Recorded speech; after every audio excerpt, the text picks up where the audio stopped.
again, but you can imagine here in my dining room table, which was a 5-foot diameter table, imagine people like Lee Priest, Jay Cutler, Paul DeMayo are sitting down talking to each other.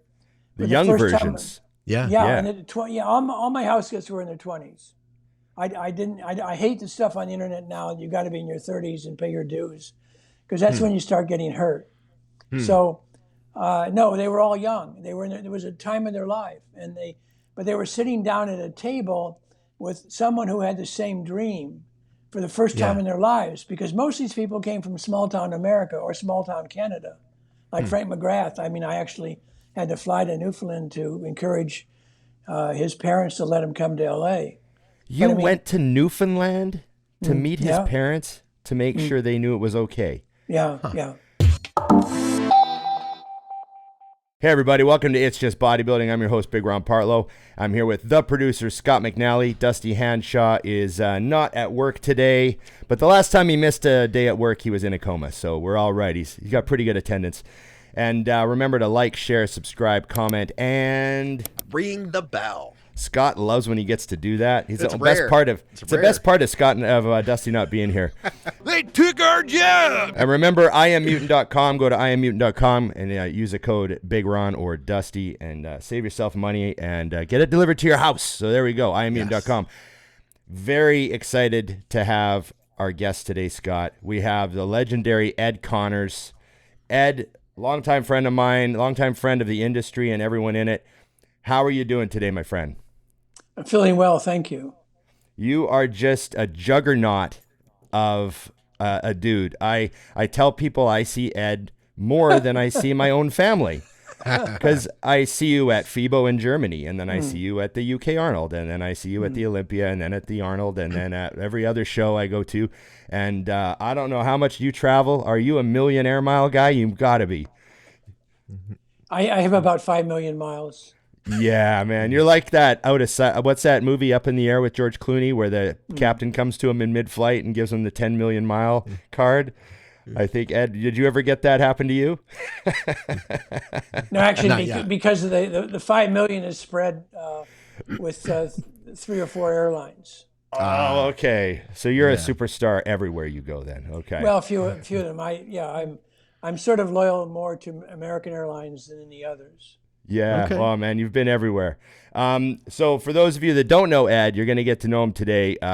He has all the stories you wish you had heard, and we're going to try to get him to tell us some good ones today. But let's start with kind of your main thing that I know you recently wrote a book a couple years ago that is really cool, and you were the owner of Gold's Gym Venice. There's the 3 Muscleteers. There we go. There's the book. Just looking back, I mean, you owned Gold's Venice. How many years did you have that for? You give us a quick. I owned Gold's Gym Venice with my partners for 25 years. And it was a pretty pertinent 25 years. Golden years. Yeah. It was the golden age of bodybuilding, I really feel. My claim to fame is I opened up the first gym franchise with Gold's Gym in 1980. So 45 years ago. And before that, of course, the gym scene was quite different than now, although it's kind of back to the future right now. The smaller gyms are more viable. COVID, change is the one constant in life, but COVID has made the change come even faster. So I think gyms like what Ron has in Vancouver are more viable now than ever. What was the story of, I know the story, but I want to get you to tell the story of you getting involved with Gold's Venice and how that all started with Pete and those guys. And I just want to hear what happened back then. It was the late 70s and what were you doing? I was an architect working in New York. I got laid off and I went around the country for job interviews. One of them was in Orlando, Florida. And I went over to see a friend of mine who I knew from a gym in New Haven, Connecticut. He was training in Orange Avenue Gym in Orlando. And behind the counter was Pete Grumkowski, and he was the biggest human being I had seen at the time, up until that time. And I said, I had just come from an interview in LA, And I said, I went to see Gold's Gym, the original one on Ocean. And I said, if I get that job out there, you ought to come out to California and pursue that. And he said, he'd love to, but he had no money, no car. He's just going through a divorce. So I ended up taking I couldn't stand the humidity in Orlando. It reminded me too much of Vietnam. So I ended up taking the job basically for the weather in LA. And I sent Pete a one-way plane ticket. He came out and stayed with me. He was really my first major house guest. And, 500 would follow. And several years later, after he had settled in, he became Mr. World. He called me up and said, Ed, Gold's Gym is for sale. Are you interested? And, I've always been kind of impulsive. And so for about 15 grand, I bought 25% ownership of Gold's Gym Venice. So actually, at the time, it was in Santa Monica. Right. The original location. Yeah. Man, talk about like getting it. That's like getting in on Bitcoin, in 2016. Getting that $1,000 coin. Yeah. Yeah. Well, people ask me, Ed, what's the key to success, or what would you advise? And I said, you've got to take risk, and you've got to never look back, and you've got to work hard. I think there were about a half a dozen people kind of circling to buy Gold's Gym, but Pete and eventually Tim and I, we didn't look at the books. There were no real books. The gym was losing money, and we lost money for the first year. And I didn't quit being an architect until 6 years later. That's how much the business was struggling. You don't just open up a gym typically with 1,000 members. It's not like a restaurant. So it takes usually 18 months to get up to where you're breaking even. Right. So yeah, we grew. We grew the business, and then, a year and a half after opening or buying Venice, I saw a gym for sale in San Francisco, and I had gone to school at Berkeley, so I was familiar with the city. And I said, Pete was traveling the world, and he said, not everybody can come to the Mecca. Why don't we bring the Mecca to the people? So I couldn't open the gym and call it Ed's Gym. So it became the Gold's Gym franchise. Actually, at the time, it was called a license, because we didn't have a business plan. There was no manual we could give someone and say, this is how you should run a gym. Yeah. So you were doing like a licensing where they'd call it a Gold's and they'd just have some, was this like a minimal list of like, you got to have good equipment or something? You've got to be a certain size and have a certain amount of equipment, yes. But we didn't give them an operating manual. In fact, it wasn't until 1994 that we opened up a Gold's Gym University. So it was 14 years later that we actually had a business plan to give people. And even that is, it was almost out of date the moment it was written. Right, man. So when you got Gold's initially, it was the original location? No, they'd already moved it. Yeah, they'd already moved it. Okay. So at what point so that building it's in now, was it originally just one of those units? Yeah, that's a very good point, Ron. That's, I would say, my good fortune. And, life, having written a biography, I've read a lot. Most of them say that life is half about luck and half about what you do with it. Sort of fate and opportunity mixing with work, or perseverance. So I was working for Charles Eames. I was talking with Scott just before you came on board. I was working for the office of Charles Eames in Venice, California, and I saw this building down the block that was for lease. It was a 4-bay tilt-up warehouse, and we were having problems with Santa Monica location, which was 4,500 square feet. And so I said to Pete and Tim, why don't we move the gym back to Venice, back to its roots? So we went into the first bay of that 4-bay warehouse into 9,100 square feet. So within 2 years of buying the gym, we doubled its size. And so that over the next 9 years, we expanded to 26,000 square feet, which kind of became it was the model for one gym fits all for 2 decades. Which if you're going to do a gym in America or Canada, 25,000 was sort of the sweet spot. And that's what the 4 bays totaled 26,000 square feet. when Man. when Tim and Pete and I took over Gold's Gym in Santa Monica, there wasn't one bike in the gym. Cardio did not exist. Oh, So no all kidding. you had was, and there were very few machines. So it was a whole different world. We had a bigger space now. We could have we could have a cardio studio. We could have an aerobic studio. We could even have a posing room. Which is huge. Like, all of this is huge. I don't know what's bigger, this or the amount of talented bodybuilders that you helped bring to the area. And I know Ron's going to get it. We're going to, of course, shift into that too. But I would say that you have had a legendary contribution on making Venice bodybuilding, Gold's Venice bodybuilding, what it is, bringing the names in and making it what it was. Can you tell us a little bit about that? Because I think it's really the people, you know what I mean? That's what made that place so special, right? There was no social media back then. And but if you wanted to get fame and fortune as a bodybuilder, you really had to come to LA. And Joe Gold operating World Gym, and he really wasn't very welcoming to outsiders or visitors. So I've heard. Powerhouse eventually opened in the area, but they were smaller, and you really can't compete with a bigger operation in that kind of situation.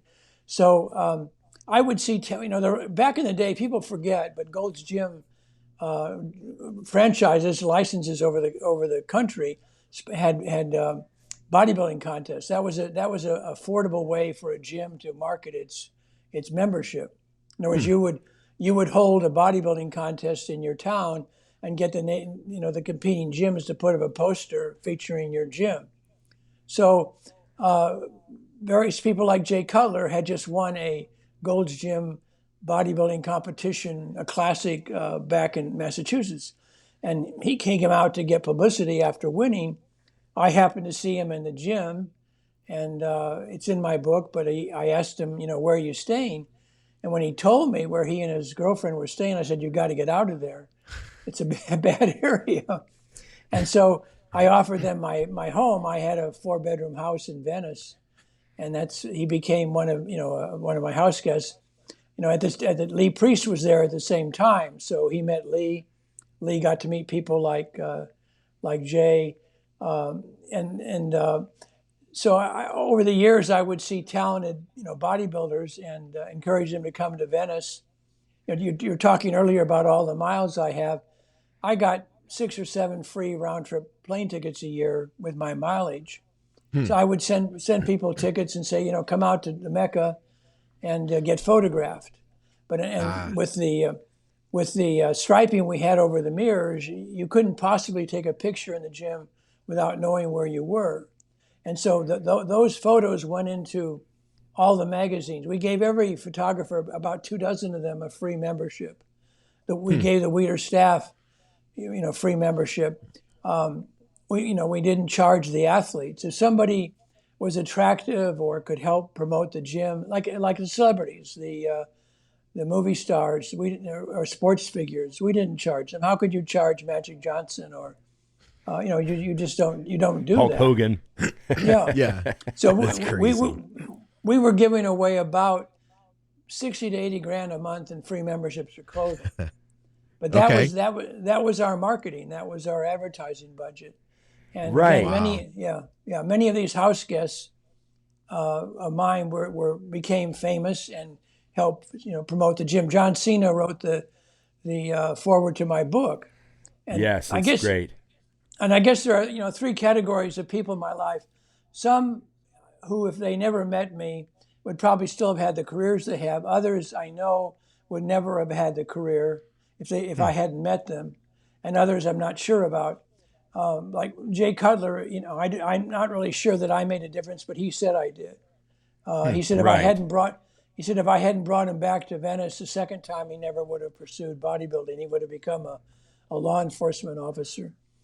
He'd have to, just to protect that house he was staying at, apparently. Yeah. You know what I mean? Well, Frank McGrath, I know if he'd never met me, he would never become a pro. Actually, I've I've had 7 Canadian amateurs come and stay at my home, all of whom turned pro. They're all in my book. So I'm very, I mean, imagine I was able to pick, with my, I guess my, I had an eye. I had an architect's eye for great physiques. And, Frank was going to quit. And I said, come on out to LA. And he did. And, he became a pro. He's got his health issues. He was only born with 1 kidney. But yeah, he's still, if I had known that, maybe I wouldn't have been so encouraging. But, he's had quite a life. There were Scott Milne, Bruce Patterson, just, all these people that I just latched onto and said, come train at the Mecca. I have a list of guys like Marcus Rule and Dennis Wolf, Mike Mazzarato. You mentioned Lee Priest and Jay. Just there's so many, literally hundreds. Well, you probably can't even count. Well, it's 537 house skills. Oh, you can count. That's so funny. Actually, of course, Ed knows. Of course, a businessman. Well, actually, if you go to the printed version of my book, you'll see 525. But since I wrote the books, I've reconnected with some people who I had forgotten about. Back in the day, people wrote thank you cards. So I had about 5, banker-sized boxes of thank you cards, and that's what I used to write my book. I went through and pulled out these cards. Like Frank's mother, Gladys, I mean, she would send me, a card, every year or all the time, and Mike Matarazzo's mother would, remember my birthday, Christmas, Easter, you name it. And, Mike was one of my favorites. But yeah, he was stranded in LA like Lee Priest. Lou Zwick, who Ron probably knows, was kind of the ultimate, I don't know what to call him exactly, but he would encourage people to come out to LA and then leave them high and dry. And at one point, I think I had 3 people at my house who I called Lou Zwick refugees. Right. Paul DeMayo, Mike Francois, just Lee Priest. I mean, it was quite Legends. They were all a lot of great body, but a lot of talent, and everybody has great memories of that time. It was a wonderful time to be in LA, and it was really a golden age. I want to ask you about the kind of the mid to late 80s at Gold's Gym, the kind of Lee Haney era where you had the Barbarian brothers in there. Wild times like that sort of like, it's like right before I started bodybuilding in 1990. So when I started, the magazines were all still like, the pile at the gym are still like the 88, 89 magazines, you know what I mean? So I got a really heavy dose of that era when I first started. I was infused with Barbarian Brothers propaganda. And I just want to ask, I heard so many stories about the gym at that time. What was Gold's like in the late 80s? How many bays were you at that time? And you remember the Barbarian Brothers being in there and all that? Oh, yeah, sure. I mean, they were, again, I mean, they both ended up owning homes in Malibu and, just being the Barbarian Brothers. I mean, that's kind of speaks to the time. It was a different era, but no, you mentioned how many bays. Pete, Tim, and I bought the gym in '79. We moved it back to Venice in February of 1981, and then over the next 9 years, we expanded. So at the end by 1990, it was all 26. That was all 4 bays. Okay, so it was full size by that point. Yeah. And the Barbarian Brothers were, I remember the day they came into the gym in Santa Monica. They, were 2 guys that, I mean, of course, my immediate thought was to try and get them into pro wrestling, but they didn't. Which would make sense. You were ahead of the curve on that too. Yeah. They didn't want to. I had just gotten. The 2 wrestlers became Sting and the Ultimate Warrior into wrestling, and so. Just pause for a second. Yeah. So you got Sting and the Warrior into wrestling. Yeah. Yeah. It's just a casual, by the way, kind of thing. Casual, by the way. Yeah, Yeah, yeah. I've gotten about two dozen guys into pro wrestling.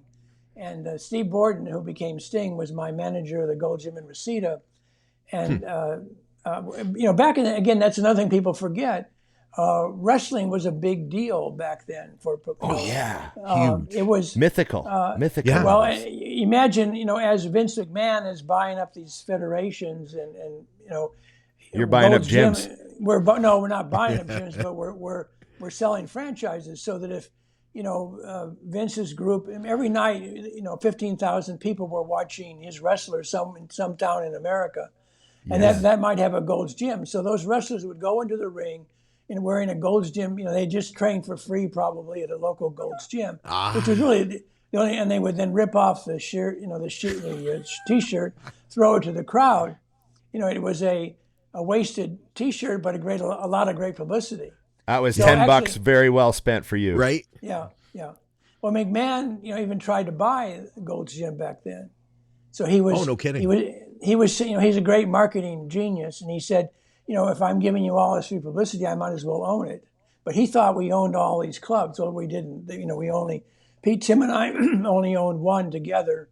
I personally was involved in 37 locations, but no. So the deal fell through. But again, my relationship with him carried on, and so we formed a Gold's Gym wrestling team, 2 tag teams. And when the big guy left, I called Jim Hellwig, who had stayed at my house trying to become a pro bodybuilder, but he was 6'3". He was living in Atlanta, going to chiropractic school, and I said, are you interested in joining the Gold's Gym team? It only pays $100 a night. And he said, well, that's more money than I'm working now in Atlanta. So he came out, stayed with me.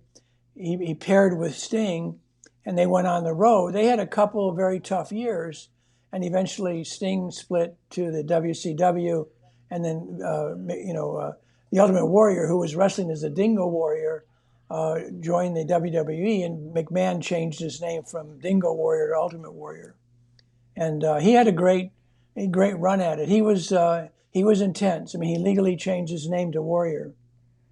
So yeah, if I had never called him or encouraged Steve to become a wrestler, neither one of them would have had a career. That's wild. And then John Cena worked your front desk, didn't he? And you told him to be a wrestler. I met him. He has, in his foreword, he talks about meeting me. And I have my story about meeting him in my book, and fortunately they agree. But I had seen him in the gym, and he was out on spring break from the University of Massachusetts, or not the sports university back in that state. And I said, I tapped him in the parking lot. I don't like to bother people in the gym. And I said, have you ever thought about pro wrestling? And he said, his exact words were, it would be my dream. And he said, well, but there's just no way I could do that. And I said, well, I could show you how. So I encouraged him to go back to school, finish college, and he came out later that year, stayed in my home for about 5 months. And I got him several jobs, one of which eventually was working the supplement counter at the gym. But 18 months after meeting me, he had a contract with the WWE. So he did the work. I mean, I didn't, I had opened the door, but he had to walk through it. So to his credit, it wasn't easy back then because you had to go to wrestling school and hope to get seen. But he was terrific. So yeah, it was that was again, it was fate. How did all of that work? So, I mean, obviously you had more than one house that you're putting people up at. And then I imagine there were probably multiple people staying at the same homes at times, or how did it, what were the logistics like? I had 3 homes at one time, but my last house on the beach had 4 bedrooms. So I could easily have 3 house guests there. So it became really kind of a guru like a reality house. TV show. It's Well, like a reality TV show. I know, my God. Before its time. If we had cameras back then, which some people think there were, but there were no two-way mirrors. But, But one of my house guests, Jesse Goddards, became one of the stars of Big Brother. And of Oh, course, okay. he was the bodybuilder you love to hate. But they had hidden cameras in all the rooms. But yeah, that would have been a great show because again, but you can imagine here in my dining room table, which was a 5-foot diameter table, imagine people like Lee Priest, Jay Cutler, Paul DeMayo are sitting down talking to each other. The young versions. And all my house guests were in their 20s. I hate the stuff on the internet now. You got to be in your 30s and pay your dues, because that's when you start getting hurt. So, no, they were all young. They were there was a time in their life, but they were sitting down at a table with someone who had the same dream for the first time in their lives, because most of these people came from small town America or small town Canada, like Frank McGrath. I mean, I actually had to fly to Newfoundland to encourage his parents to let him come to LA. You went to Newfoundland to meet his parents to make sure they knew it was okay. Yeah. That's an out of the way place to go. That's not like going to Toronto for a night. Yeah. I had just sold the gym, and I had been pushed out. You had a little pocket change. So yeah, I thought, well, I've never seen Newfoundland, and I love to travel. So it was a memorable trip. Oh, absolutely. Did you kiss the fish? It was the dead of winter, and I mean, how Frank has been in some. Frank eventually totaled my Jaguar in Venice, but he didn't. He did. Frank. He did amazing driving in the snow. I mean, I was convinced he could drive anything after what I saw when I was. But not a Jaguar in LA. Yeah. No. Yeah. I grew up in Omaha, and people think I'm fantasizing, but I remember 3-foot drifts. But and I wrecked quite a few cars growing up in that weather. One reason I loved California. So no, Frank was. He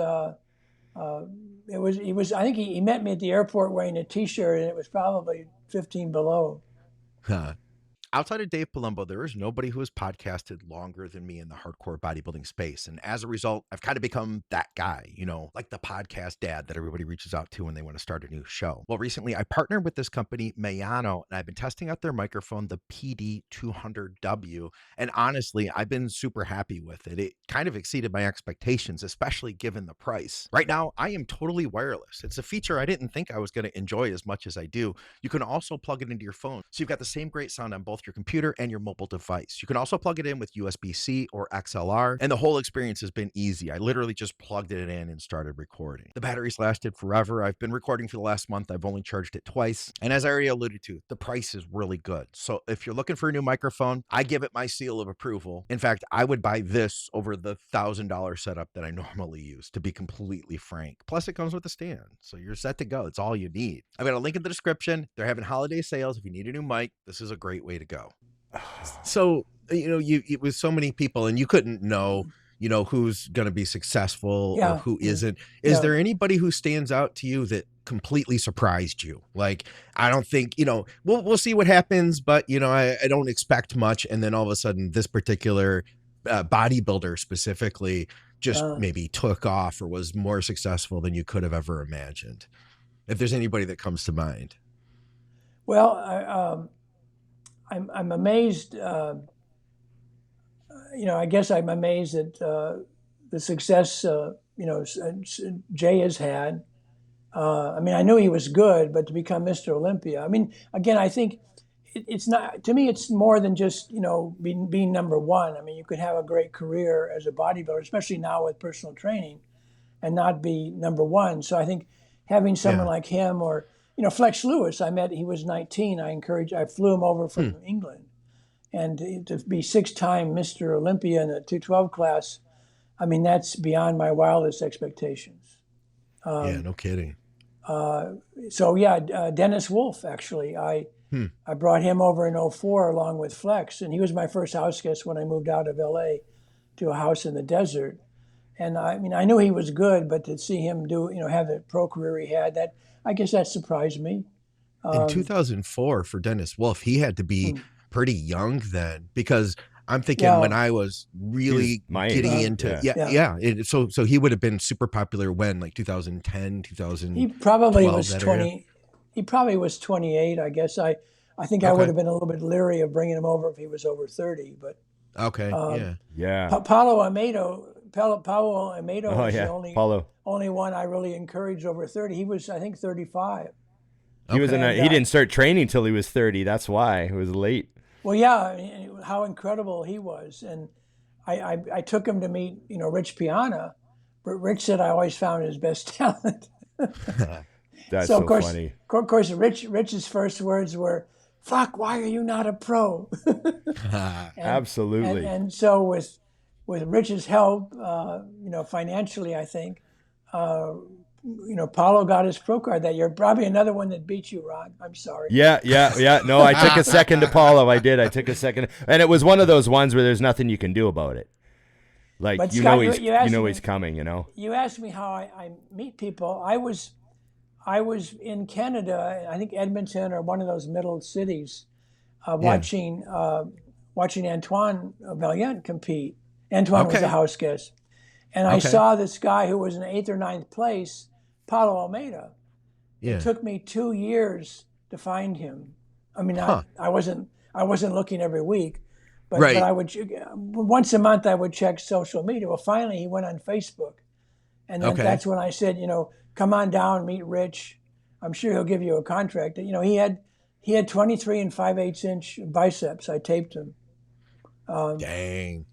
His arms were the biggest I've ever taped, other than crazy. Rich's and Marco Savalainen, a Finnish bodybuilder who was a house guest. You can look him up on YouTube. I remember Marco. So I'll tell you a funny story, Ed. Paula was just at my gym like a couple weeks ago. Wow. Oh, no kidding. Yeah, he came in for a drop-in, and he's boxing a lot now. He's super fit. He's super fit. He's doing all this cardio. He's boxing, jumping rope. Just in for a fun workout, doing some chest. He's shrunk down a lot, but he's still like big dude. He's you wouldn't want to. He's like a heavyweight boxer. He's shrunk down a lot. His arms are the same. Well, he just looks crazy. Well, people would ask me about Rich Piana's arms, and they were very flat. And I, being an architect, I've taped a lot of the guys over the years because, part of it is I would meet people like Evan Senapani, and he would say, "Oh," I said, "Did you compete?" And he said, "No, I'm not big enough." So I said, "Well, let me tape you." And I would write down the measurements of the pro bodybuilders I had taped. And I then would write down his measurements, and I say, "See, your arms are actually bigger than most of the pros on stage." They were. I mean, he had 21 and a half inch arms when I met him. Most 20 inches is a huge hurdle for most people. Yes. Paulo's arms, the bicep shape is unbelievable, the roundness of it. Yeah. But Rich Piana had very flat arms, so they looked. I mean, what he did only worked for him, and maybe not. You could say maybe it was the cause of his death, so it didn't. In the long run, it didn't work. But that was Rich. I mean, Rich was a character that I love and miss. Yes. But yeah, there'll never be another one like him. But no, the shape of the arm makes a big difference. Some guys could actually have bigger arms, but they don't look as good as like Mike Francois. I remember taping his arms at 20. They're incredible shape. They look much bigger. Paul DeMayo had huge arm. I should have called him Tricepzilla. I mean, if you could put some pictures, if you could put some pictures with this conversation, that would be a good one to throw in. I'll send you some. But yeah, Paul was amazing. Yeah, please do. I would love to. Let me ask you this. So you knew Rich Piana personally. Yeah. Ron obviously knew him too. I've heard some of Ron's stories. And he's somebody I never met in person. I'd seen him at expos and stuff. And by that point he was always just like so jammed busy. Yeah. But I could see there was something really unique and special about just him as a human being, him as a character. And what he did in bodybuilding is it like for his career is just crazy.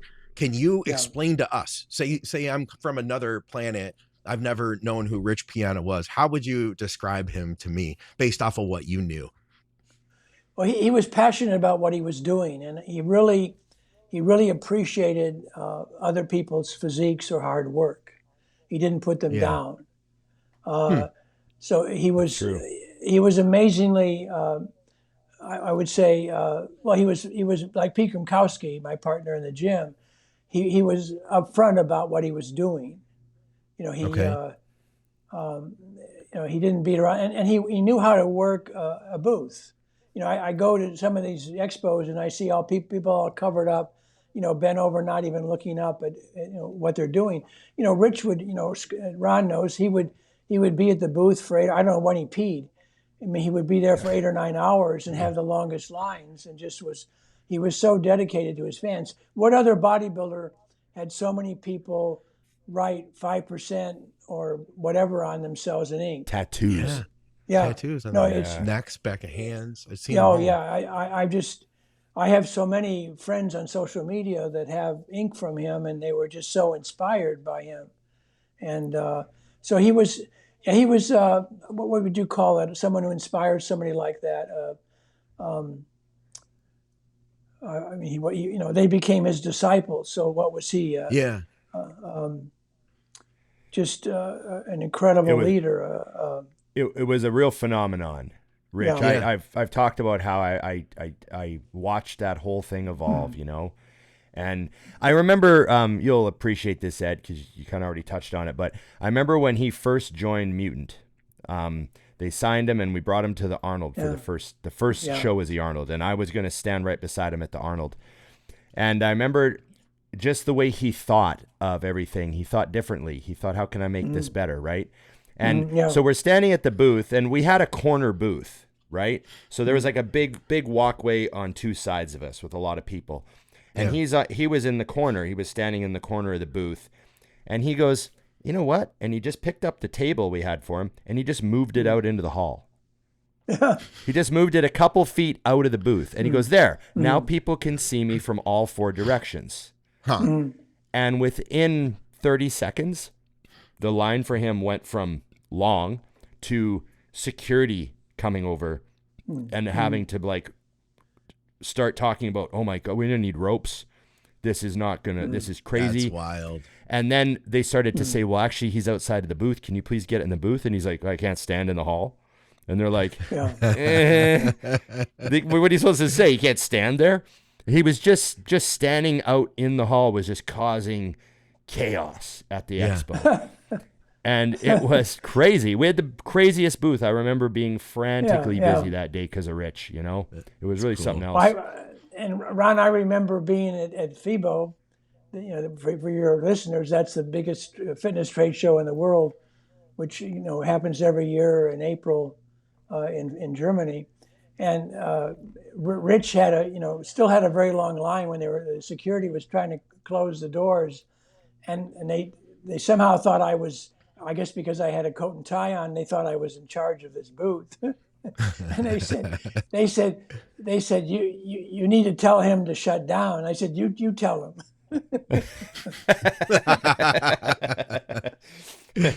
Oh man, I gotta ask you. I gotta ask you here. Who is the most disciplined? Did you ever have an athlete that came where you were like, oh, this guy's next level prepared. This guy's like super on top of everything. Is anyone that kind of impressed you like, oh, this is another level of detail with the bodybuilding? Well, John Cena was a machine. Okay. He was incredibly disciplined, and I think he still is. And that's one reason I knew he'd be a great pro wrestler, because he, a lot of these wrestlers don't realize that their time in the limelight is limited, and they become, party animals, or they abuse drugs. And I knew John had, you have to get on a plane, get to the next town, get your meals in, your training in.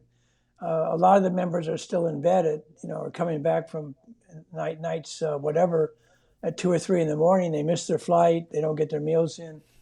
But Cena was just from the day, I've never had a house guest that I was that aware of being that disciplined. That's cool. How about this one? Who was like the craziest, most off the wall person where you're like, oh my God, I can't believe that I invited this guy to stay with me? Well, the Warrior was intense. Okay. I mean, what you see on TV, I mean, that was no act. That was him. Kind of like with Rich.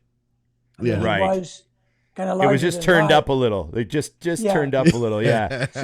So imagine. I mean, this is back in the day, and you guys in the supplement business would appreciate. I don't think people realize back in the day, what was on the label wasn't necessarily what was in the can or bottle. Right. It didn't taste good, and you had to use a blender to mix it. Nowadays, you've got these shakers. Well, back then, the warrior would be in my kitchen.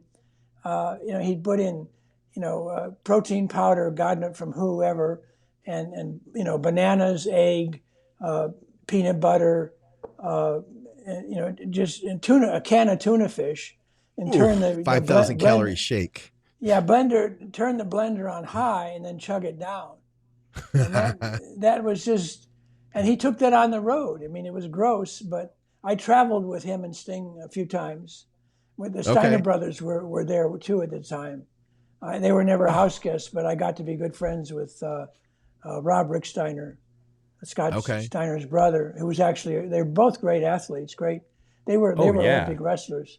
Yeah, they were real actual wrestlers. Yeah. Those were fun times. McMahon doesn't like the guys to have wrestling experience, but I think that's invaluable. So why doesn't he like it? Because he wants to train them his way? He wants to train them his way. But I mean, the Steiner brothers were incredible. Because Hellwig really wasn't that. I mean, he's dead now, so I can talk about him. But he wasn't that great. He hurt people. Right. He was a bit stiff, right? They call that stiff. Mm-hmm. So people hated to wrestle him because they might get hurt. They might, they might end their career because of him. But he became, he had a physique, he had a look. I mean, I tell people, people don't want to see ordinary. They want to see people like a John Cena or Ultimate Warrior or that's the problem with wrestling now. The physiques are so bad, the gimmicks are so bad. Yeah.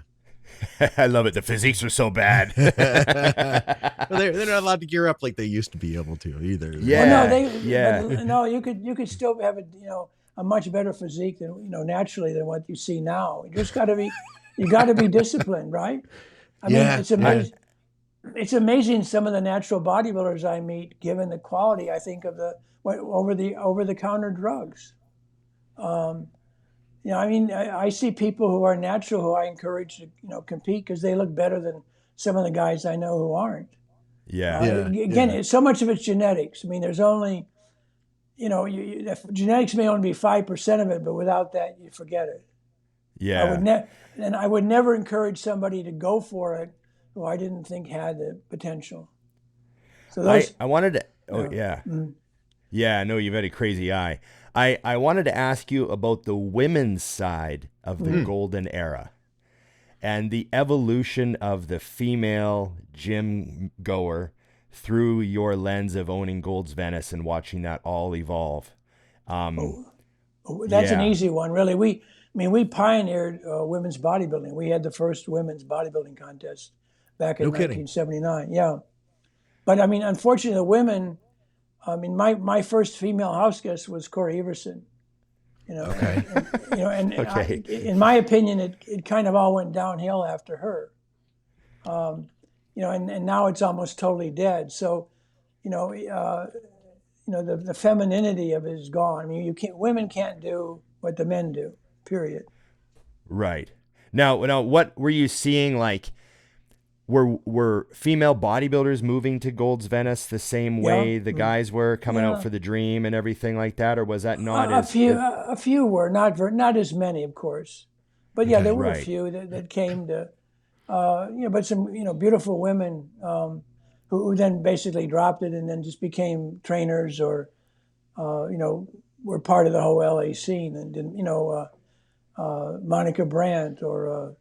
The whole list of women that were gorgeous that I don't think wanted to abuse their bodies the way the women's bodybuilding was going. Right, and they parlayed into other things once they had like some networking done and everything like that. Yeah, that makes sense. What year did you sell Golds? 2004. So it's funny. I remember the first time I went to Golds was in '96. I stopped in. I was on my way somewhere else, and I go, I'm going to stop in LA for a few days and go to Gold's Venice. Of course. And the first person I saw at Gold's Venice that I talked to, I went over to a preacher curl machine, and this other guy came over to it to use it at the same time, and he had a hood up. And I go, oh, you can have it. And he goes, work in with me, bro. And he gets down and starts doing a set, and then I'm like, oh, that's Rowdy Roddy Piper. Oh. And I worked out. I did biceps on the preacher with Rowdy Roddy Piper. I was 19 and I'm first time in Gold's Venice, and I'm doing biceps with Rowdy Roddy Piper. And then after the workout was over, I see him at the front door and he goes, hey, I'm going down to the firehouse. You just walk down with me. I'll show you where it is. So I walked down to the firehouse with Rowdy Roddy. It was like the craziest thing as a kid. But that was just the first day at Gold's. You know what I mean? It's like and only at Gold's Venice kind of story. Yeah, and only at Gold's Venice will that happen. And you were, it was just such a crazy place to be for a guy like me in the late 90s. That's what people don't quite understand, because you didn't want to miss anything. So this again, there's no social media, so people would go to the gym, maybe work out in the morning like you. They would go to the firehouse. They would come back and just hang out. Come back and just do cardio for no reason. Yeah. Yeah, we just go back and sit on the bike at night and realize who we missed during the day. Well, Scott, when we finally brought bikes into the gym, I said, well, this is a boring activity. So we put it on top of the restrooms in the first room and the maintenance shed. So you could be on your bike and look at what was going on in the floor below. It's a perfect idea. It keeps you so entertained just to be able to look down at everybody. I just want to point out something real quick. Yeah. We have our cardio at our gym. We have it up on the second level. It looks out over the gym. Yeah. I wasn't aware that you were the first guy to do that. Pioneered that. Yeah. And that's why we do it, because we've been to Gold's Venice and we're like, man, it's so cool. It's up high. It overlooks the gym. Yeah. So that was you. Yeah. Well, Mentzer brothers were riding their bikes on the beach, and that they believed in that activity. And I said, well, we ought to bring that inside. And I had opened my gym in San Francisco where it rains and it's hilly. And I had put actually Schwinn squirrel cage bikes in there, $350 a piece. So when we, Pete, Tim and I put bikes into Venice, I said, well, let's put them on top of the people can look down and be entertained. Eventually, we put them in the fourth room with a big TV in front of it. And this is again before there was somebody trademarked cardio theater, so I can't use that. Right. But it was bikes in front of TV, and then of course now it's gone to individual television or monitors on the bike, and now people just put their phone on the bike or the whatever. So it's coming again. Ray and Mike. Yeah. Go ahead. Sorry, I didn't want to interrupt you. So you can see how cardio has progressed from basically a simple bike to a device that is sort of, helps you be entertained to basically now it's just your phone and the bike or whatever. Right. So the treadmill. So it is, again, it's part of that evolution. So the bike's up high and then the TV's in front of the bikes and all that stuff came out of Gold's Venice. Yeah. Yeah. It's just something I never thought of. Yeah. I'm sorry I was jumping in there. I just got really excited because I was like, oh yeah, you would have known the Mentzers. Yeah. And I'm a big fan of Mike Mentzer, and his story is so fascinating. He did things so much different than Arnold and a lot of politics there. And he became really kind of such a character himself. And it was so unfortunate the way things ended for him. But he had some pretty cool years in there, and I'm just curious to know what like your interactions were like with him and how you knew him and stuff. I talked to him a lot. He was very interesting to talk to, and he was a great member. I think sadly what happened with him, this is back when people were smoking a lot of pot, and I think he got some marijuana that was laced with some PCP, and it caused him to go crazy at one point and get arrested and kind of downhill from there. And tragically, when his brother Ray found him dead, he killed himself. So it was a double. Yeah. But it was, again, bad drugs. People, and I say this in my book, and I honestly can't, I don't know anyone who died because of steroids. Right. It's always when you start digging, it's always something else. Right. Yeah. It's just, people, and even even I just saw on the feed this morning that someone said they identified Scott Milne as a bodybuilder who died before 50 because of steroids. Scott left my home. He couldn't stand the traffic in LA. He went back to Canada, got hit on a train crossing in a car. He died from that eventually, not steroids. Huh, he was amazing. Okay. So yeah, I mean, you've always got to, don't. If anything, I mean, every time I meet a bodybuilder like Frank McGrath, who's been in some horrific accidents, and the doctors always say, "Oh, if you hadn't been so big, you'd be dead." I mean, how many times have bodybuilders heard that? So actually, the steroids save their lives. And one of the things I'm proudest of is when the TV show 2020 or whatever it was wanted to do an expose on creatine. I said, that it caused wrestling deaths that year in America. I said, no, that's a hero. I said that caused athletes to actually have more fluid in them and probably prevent them from dying. And they ultimately did an expose on the wrestling deaths due to people, wearing the rubber suits and having to lose too much weight. And because of that TV show, the NCAA changed the rules for 4 or 5 years where you could be, 4 to 6 pounds overweight and still make weight. So, wrestling deaths, and it's something I write about in my book because most American bodybuilders wrestled in high school or played football, and they had to make weight. That makes but it stunts their growth. So I encourage any parent that's got a kid in school not to have their kid drop weight for wrestling, but in fact to go up. But dropping weight creates the perfect proportions: a longer torso, bigger, thicker legs.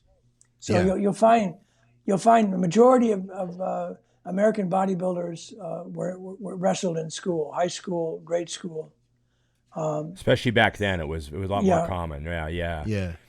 What about Arnold and Lou? Because you those guys were still all around too when you were running goals. Yeah. What can you have any thoughts or any stories? Well, actually, those guys. Arnold was very loyal to Joe Gold. Okay. So he didn't train at Gold's gym. He would come by occasionally to see people, but no, he was very loyal. I respect that. So I would see him socially at his restaurant in Venice. He owned a restaurant called Shotzi's. Shotzi's, yeah. Yeah. And Lou would go between both gyms. Okay. But I write about Lou in my book because he disappointed so many of my house guests. He was a big jerk. He would, he was their hero. And again, I would often ask people when they came into the gym. I said, why did you start bodybuilding? Some people would say Arnold or Lou, Ultimate Warrior. Most would say, Weider magazine. The cover inspired them. But so all these people at my house who were fans of Lou, they would meet him in the gym, and then Lou would want, $20 for a photo, or, he wasn't. Back then, that's like $50. Right. He was just being a jerk. He was, he's, I think to this day, he's still a big jerk. No kidding. I've heard those stories. I've heard that. Yeah, it's rubbed people the wrong way. Oh, yeah, they're all true. Well, see, I mean, that's the difference between Lou and Arnold. Arnold knows when he goes out his door in the morning on his bike to the gym, he owes it to his fans to be a nice guy. Yeah, I mean, he has to give back. To this day, I've seen it. He still rides his bike. At least when last time I was there, it's been 7 years now. I would bribe my Catholic house guests. I'd say, if you go to Mass with me this morning and Sunday at 9:30 at St. Monica's in Santa Monica, I'll introduce you to Arnold. And I did. And Arnold would stand on the steps, talking to these house guests of mine. And I could see Maria and the kids off to the side, kind of, being bored to tears or wishing that we're all being over. Patient. But just Arnold, telling somebody, "You look fantastic," that do a front double. Look at the arms. that could change their life. That simple phrase from him. So, and he's still doing it. I mean, Gold's Gym, I think, is only in Venice because of him. right now because, Google owns the building. It's trying to make that whole area a campus. Yeah. But so Arnold has basically said, you can't touch Gold's Gym, keep them in place. Got it recognized as like a landmark, right? Historical landmark or something like that? The second biggest tourist attraction in LA County is Venice Beach. And I believe we are part of that. People go down to see the crazies. Oh, yeah. And we get my last home was right on Venice Beach. So it gave, we helped give it the color. We cleaned and up it's the a neighborhood. colorful place. Yeah. But when I moved the gym back with Pete and Tim back in '81, Venice had the highest murder rate of any zip code in America. No kidding. It was the Crips so and you the helped Bloods. clean it up, kind of. We cleaned it up. Oh, Yeah, Yeah, amazing. I heard Ron, it I had don't- been rough I don't in know the about past. you, but I mean, yeah. When I would call the police for help or something, they would always say, "Can't you handle it?" Like, Because this Gold's Gym Venice, you can take care of yourself down there, can't you? yeah. Like, Ron, have you ever had a nude streaker, male or female, go through your gym? Have you had that? No, I'm short on nude streakers, but I'm not surprised that you have a nude streaker story. So yeah, we had people that decided to bear it all, and then when we moved down there, some of the members caught somebody breaking into one of the cars. Back then people were stealing Blaupunkt radios, and so I called the police because they caught him, and they said the police said, "Can't you take care of him?" And I told the guys to take care of him, and we never had a problem after that. Yeah. I bet. I was gonna ask you if you had some interesting problems. Like you never had anybody armed robbery the place or anything like that. I mean, Actually, none of the gyms. I don't know of any Gold's Gym that was robbed. And Victor Richards shot off a gun in my gym in Northridge, and the bullet lodged in the cash register. That's the most violent. And he wonders why he was banned from the gym. But That's a good reason. Was he mad or did he just accidental? Was it a desk pop? No, he was upset. No, he was upset. He thinks I have it out for him. I could care less, but he was actually banned from 3 gyms of which I was an owner. None of the managers knew what the other had done. Yeah. But he was just a big jerk. Oh wow! No That's kidding. amazing. You can't fire a gun off in the gym. That's frowned. I think it's frowned upon. Yeah. Even here in Detroit. Yeah, even they shoot everywhere. They shoot everywhere there. Yeah. I wanted to ask you, what about the Weiders? What was your relationship with Joe and Ben? Like, I'm not sure. I've never really. Well, Ben I never really cared for, so we didn't have much of a relationship. But Joe I saw quite often, and that's when he pulled. It's in my book, but when he pulled our ads from the magazine, I thought, well, I should get to know him. So I called him up and I introduced myself, and when he found out I was an architect, he said, can you help me? So I went to his home, which was fortunately at the time very near where I was working for an architectural firm in LA. So we formed this relationship over the years where I would send him people. I mean, I remember I called him up, I sent him photographs of Lee Priest at FedEx. Next day or 2 days later, we were having lunch with Joe, Frank McGrath, Dennis Newman, Mike Francis. I took all these people to meet Joe, and because he would not come down to Venice. Venice was kind of an acquired taste. You have to be Venetian, and Joe lived in a wealthy suburb of LA, and his office was in the Valley. So for him to go to Venice was kind of a big trip. So I became a link, and but yeah, I spent a lot of time at his house or in his studio. And he had an eye. I watched him. Some of his covers are just, you could appreciate this. He would spend, I think he'd hire these top photographers. I think one of them just died, famous fashion photographer. I think he spent, I want to say like 36,000 for the day doing cover shots.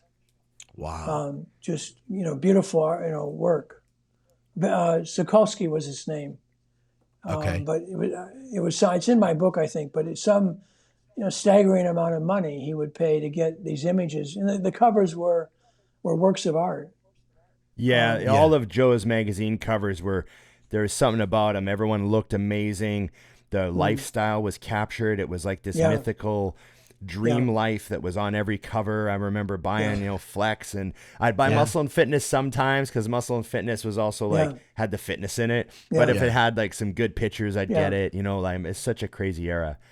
Actually, my house guests love Muscle Mag, and I knew Bob Kennedy well, and I would tell Joe, you've got to have more human interest in it, like Bob had. So Right. But yeah, we were friends with all and the photographers. They all had their unique style, so I didn't really have favorites. I could tell a Chris Lund photo, because he Yeah. shot, Oh, yeah. or Per Burnell shot in black and white, and it was. So it was a great time, and those were the images. Weider's magazines were in 36 different languages, 2 in India, two language, and we now have 137 Gold's Gyms in India. No kidding. I've Oh, heard wow. that India has blown up for Yeah. bodybuilding, so Yeah. that makes sense. There's like Some- 1,000 domestic supplement brands there. Is Yeah. there really? Wow. Yeah. Hey, I've got some questions related to like the present day because I'm really curious to know if you had to pick based off of the bodybuilders you see today, would you vote for classic or open? Do you have a preference there? What do you think? I don't like what I see with most of the open. I like the Okay. classic look. I'm very much impressed with this Spanish bodybuilder, Jose Munoz, I think his last name is, and then the other Spanish bodybuilder, Juan Pradels, yeah. who just came in Yes. third Incredible. in Japan. Both those Yeah. guys have beautiful physiques, and I think again, again, I'm an architect. I've taped a lot, and always interested in the height and weight. So let me just tell you where bodybuilding world is at. Nick Walker is 5'7". He weighed, I think, 155 on stage. Okay, Dallas McCarver, who I knew well, I really got him into bodybuilding. He was exactly 6 feet tall. He turned pro weighing 255. So here is 5-inch difference, but the same weight. That Yeah. to me, that's not going to work. Dallas had a much better look, more athletic, at the lower weight. Or proportionally. So Nick is incredible, but it's just, I think the general public doesn't like that look, and it's not athletic. Maybe it's not healthy. I don't know.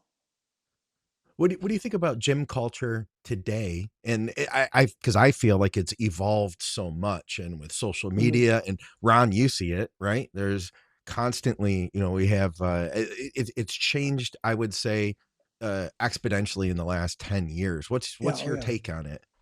Well, I think in my book, I write about the music. I think the difference between then and now was people now are in their own world. They've got, ears, something in their ear. And, back in the day, the first piece of equipment I would buy would be a great stereo system. And so everybody is immersed in that world, that music. And I would change the music during the day, depending on, the time of day. But the music was key, and I think that's missing now. So I love that. we went from Walkman to Spotify, and we lost all that. People are in their own little world, and not and the gyms are typical. Ron, I don't know what your gym looks like now, but the gyms are black and just even more restrictive in terms of creating their own little space. Venice was white, and well lit, and comparatively, and just people. Oh, lighting's important. Yeah, you got to be well lit. Everyone's got to look good. You want everyone to look good with a pump, Yeah. Well, I wonder if one of the reasons why all the gyms I see, all the new gyms are black. I know why. I know where that comes from. the first gym I ever saw that was black was Rob Bailey's gym, his private gym. And I said, oh, this is interesting. And he goes, yeah, because all of our equipment is different colors. So it all pops because none of his equipment matched. Right. Okay. He was all one, like, you know, white leg press, red hack, green chest press. Cause it was just a private gym. So they just bought whatever they wanted. Right. Well, the problem, And I was most of the gyms though have black equipment that are black. So it's black on black. There's that. Yeah. Yeah, the style that, well, they say in modern society, color is sort of like everyone right now is sort of decolored everything. Isn't that another thing that I've read? Like if you go into like a new library, it'll all be like gray and dark gray, like kind of. Yeah, we were just talking sort of about that last trend. night. Even McDonald's, like if you look at McDonald's today compared to 10 years ago, it's like all these companies, they're pulling the color out, and we're just kind of turning into a black and white world. I think McDonald's has done an incredible job of modernizing their facilities so that no matter what age you are, you're not embarrassed to be in a McDonald's. They hired they have totally rebranded. They have hired a very good French designer to come in and you know, with their look. If you compare them to the other chains, it's night and day. I mean, they're brilliant at what they've done. But I wondered if the whole black look isn't kind of like the nightclub scene where people you're not really you're not putting as much light on them, so that it doesn't matter so much how they look. And then of course, because remember in nightclubs when you time to close, you just turn the lights on, everybody looks at each other, and oh my God, it's time to go. What do you think is the future of, you know, I mean, it takes all kinds of gyms. You know, you got your fancy sort of executive, you know, Equinox style, towel service, valet parking style, high-end Malibu gyms. And then you've got your, you know, 5,000 square foot private studio style. Where do you think the commercial gym model is heading? Well, it's definitely split into a number of different groups. In my book, I think I identify 5 different areas. So in other words, back in the day with Gold's Gym, for the first 20 years, I would say the 26,000 square foot Gold's Gym Venice model worked everywhere.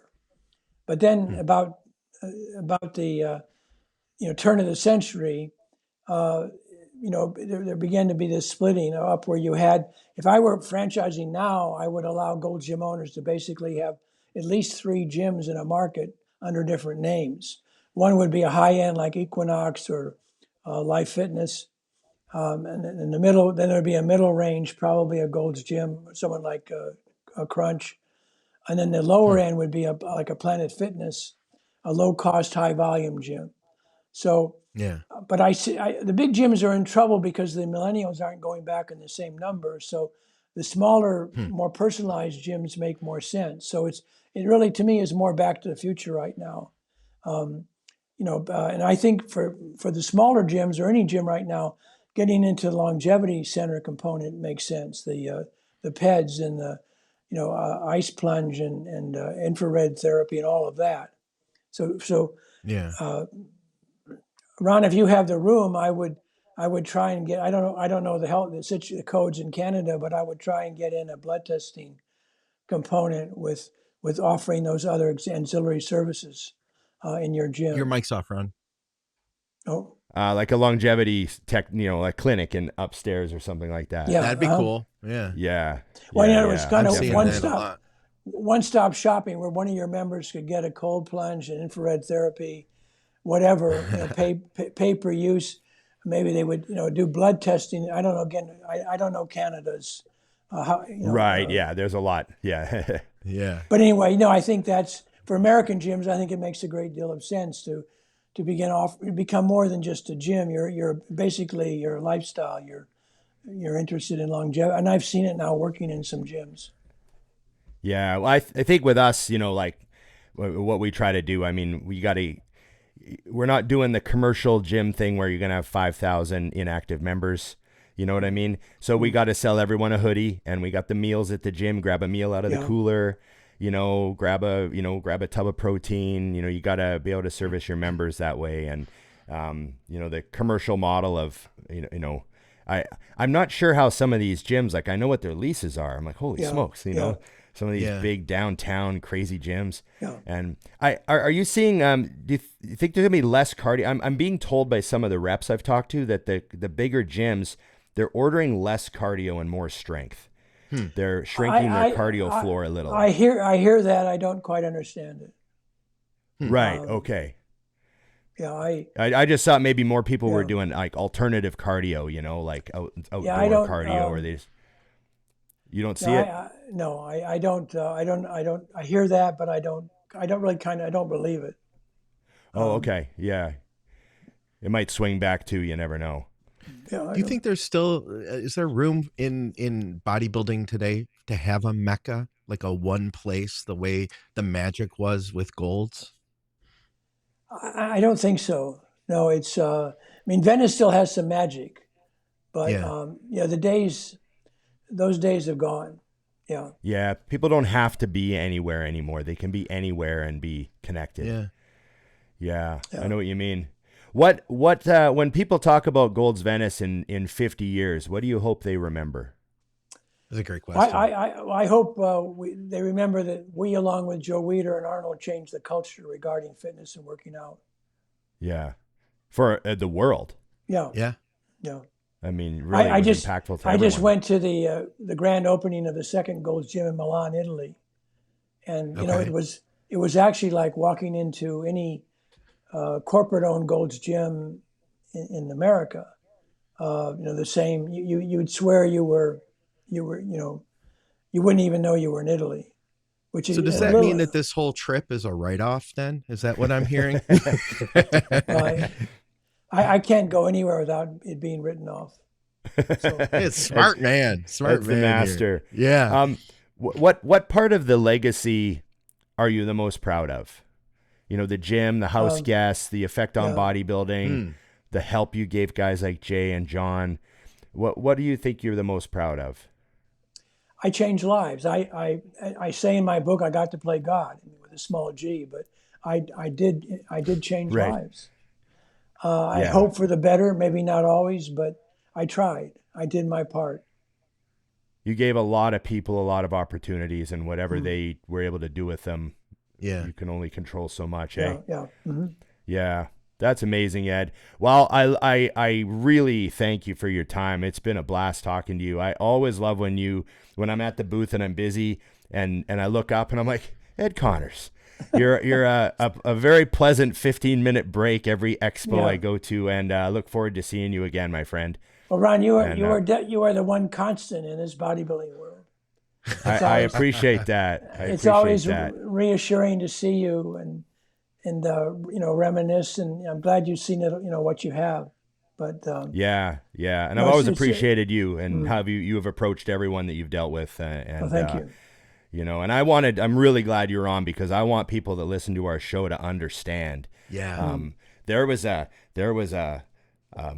puppet master behind a lot of what went on in those early days, and it was Ed Connors, and he was. How do they connecting get the dots? And how do you get the book? You download it, buy it off Amazon. The book is on Amazon. You have to look under my name. Okay. But I also narrated it, so if you're into audiobooks, it's on there too.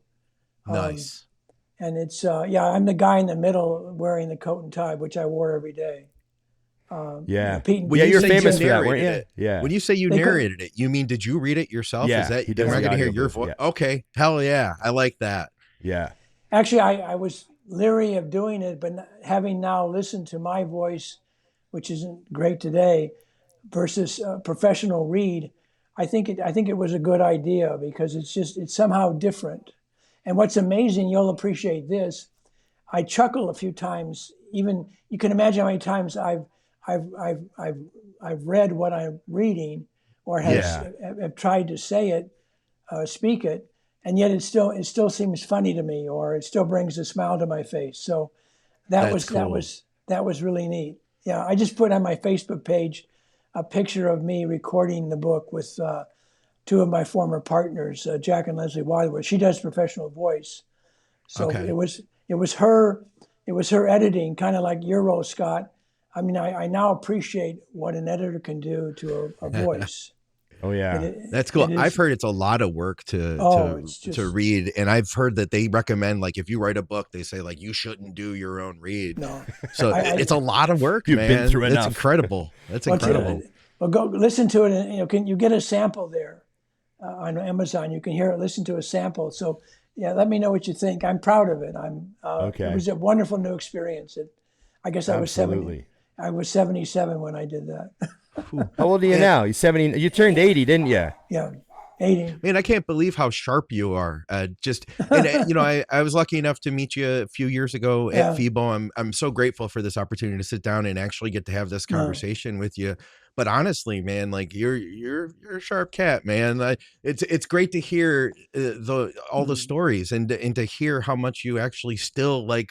Man, I have a hard. Let me put it this way: I have a hard time remembering what I did last week. Let alone what happened back 20 years ago. So that's pretty cool. I think some of that taking care of yourself, fitness stuff rubbed off on Ed because right. You told me once. You said I don't eat much. I keep my calories low. I walk every day. I remember you told me that, and I was like, he's doing his part. So thanks, Ed. Thank you very much for your time. Enjoy Italy. I'm sure you've got lots of other stuff to do while you're there. And I guess I'm thinking I'll see you in FIBO. It's probably when I'll see you next. Come and find the booth, man. And I'll put the link in the description down below to the book. Anybody who wants to check it out. Absolutely. Download the book. Okay, get it off Amazon.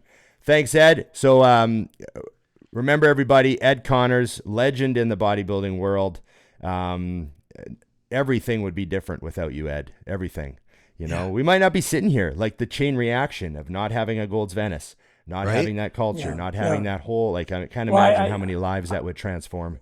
While I was in Europe, I went to see some of the contests over here, and I couldn't help but feel that, had we never started the NPC, IFBB, that might not exist like that.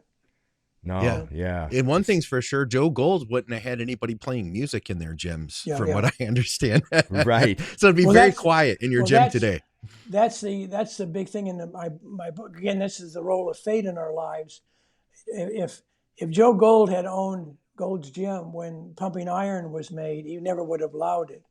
So that movie was, I can't say enough about how George Butler and Charles Gaines changed the whole world because of that one movie. Yeah, no kidding. I love that movie. That was the thing that turned me on to bodybuilding, and it was decades after the movie had come out. I saw it on VHS, and I was like, so again, bodybuilding thing. All right, it was fate. Yeah, so that changed everything. One movie. Yeah. Thanks, Ed. We appreciate you. I'll let you go, my friend. Yeah, good night to you. Good night from Italy. We're going to do the like, share, subscribe thing, all that, Ron? Yeah. So remember to like, share, subscribe, comment, and ring the bell. There you go. And remember, IamMutant.com. Big Ron and Dusty are your codes. Ed Connors all the way from Italy. Thank you.